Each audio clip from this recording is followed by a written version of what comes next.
আসসালামু আলাইকুম।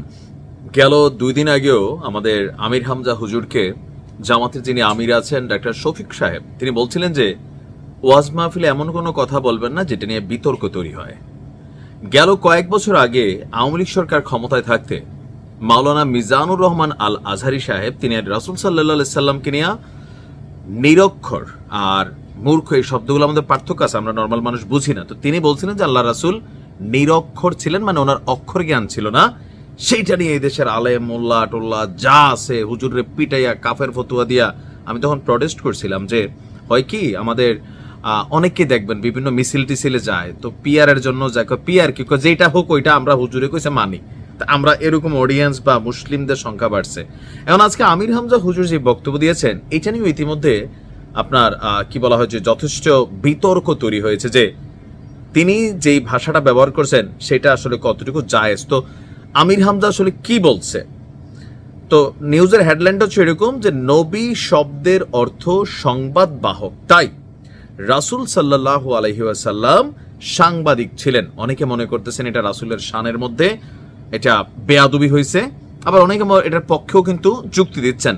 তবে পক্ষে যারা যুক্তি দিচ্ছেন অধিকাংশই হচ্ছে জামাত শিবির সাপোর্টার, আর যারা বিপক্ষে দিচ্ছেন ম্যাক্সিমামই হচ্ছে মানে জামাতের বিপরীতে যারা রাজনীতি করে সম্ভবত তারা। তো কি বলছেন আসুন। মুফতি আমির হামজা কুষ্টিয়া 3 সদর আসনে গতকালকে আপনার সম্ভবত একটা প্রোগ্রাম ছিল, তো সেইখানে তিনি বলছেন যে আমরা যাকে নেতা মানি তিনি মোহাম্মদ রাসূলুল্লাহ সাল্লাল্লাহু আলাইহি সাল্লাম। ওনাকে আল্লাহ দুনিয়াতে যে নাম দিয়ে পাঠিয়েছিল তা হচ্ছে নবী। এখন নবী শব্দের অর্থ কি? তো তিনি বুঝাচ্ছিলেন যে নবী শব্দের শাব্দিক অর্থ হচ্ছে সংবাদ বাহক, আর সংবাদ যারা বহন করে তাদেরকে আমরা সাংবাদিক বলি।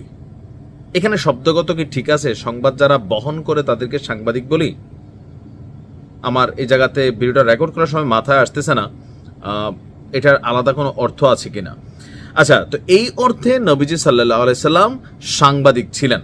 কুষ্টিয়া জেলা শিল্পকলা কলা একাডেমি মিলনায়তনে জামাত ইসলাম বাংলাদেশ কুষ্টিয়া শাখার মতবিনিময় সভায় তিনি এই কথাগুলো বলেন।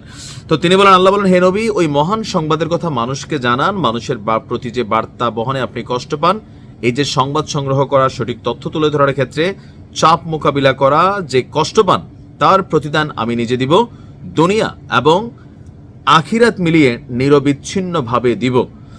তো তিনি আসলে কেন হঠাৎ করে এই কথাটা বলছেন আমি জানি না, তবে তোনার আলোচনার মূল বিষয়টা ছিল আচ্ছা মানে এখানে স্থানীয় গণমাধ্যম কর্মীদের সাথে তার মত বিনিময় সভা ছিল, সেই কারণেই তিনি গণমাধ্যম কর্মীদের গুরুত্ব প্লাস যে দায়িত্ব ন্যায়পরায়ণতার সহিত সততার সহিত সাংবাদিকতা করা এখন এই দেশে কি আছে? আসলে আছে? নাই ভাই, সব দলবাজ। ধরেন আমরা 2-4 জন হয়তো নিউট্রাল থেকে কথা বলার চেষ্টা করি, তারপর তো চাপ থাকে না? চাপ থাকে। মন চাইলে কি সব কথা বলা যায়? বহুত নিউজ এভাবে ডিলিট করতে হয়। তবে এখন মোটামুটি স্পেসলি নিয়ে কথা বলছি, আমরা এই পর্যন্ত টিকা আছি। তবে প্র্যাকটিক্যালি এখন আমরা যেই টাইপের কথা বলি এই টাইপের অনেক কথায় ধরেন ওই রকম হাতি ঘোড়া কোনো ডিস্টার্ব হয় না। যেমন ধরেন ওই যে আমি মাঝে মাঝে বলি যে মসজিদে 5 ওয়াক্ত নামাজ পড়েন, ওয়াজ করা যত সোজা, খুতবা দেওয়া যত সোজা, সুদখুর নিয়ে খুতবা দেওয়া ওয়াজ করা কঠিন। কেন? যাদের গায়ে লাগে তারা কিন্তু আপনাকে ডিস্টার্ব করবে। তো সাংবাদিকরা চাইলেই সবসময় সৎ কথা বলার সাহস সুযোগ থাকে না। যখন ওই ক্ষমতা থেকে সরে যায় তখন অনেক কথা বলা যায়। আর আমাদের দেশের রাজনৈতিক দলগুলো সাংবাদিকদের দেখবেন একটা টিম বানাইছে যে লাল দল, সবুজ দল, হলুদ দল, টুপি দল, মানে এক একজন এক এক দলকে পারপাস করে। টেলিভিশন সেন্টার ওইভাবে লাইসেন্স পায়, পত্রিকাগুলো সেম। শতভাগ নিরপেক্ষ সংবাদ পরিবেশন করার মতন প্রেক্ষাপট বাংলাদেশে নাই। কেন? সাংবাদিকরা করতে পারবে না, তাদেরকে সিস্টেম ডিস্টারবেন্স করবে।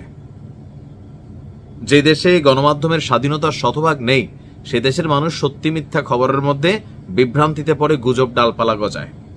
তো আমির হামজা হুজুর যে জায়গা থেকে এটা বলছেন আল্লাহ রাসূলকে নিয়ে, এখন সেটা আসলে ফতুয়াগতভাবে কতটুকু জায়েজ একটা শব্দ, কারণ আজহারি হুজুর বলে তো বিপদে পড়ছিলেন, ওই রকম নাকি এটা জায়েজ, এটা যারা অভিজ্ঞ আলেম আছেন তারা হয়তো বুঝিয়ে বলতে পারবেন।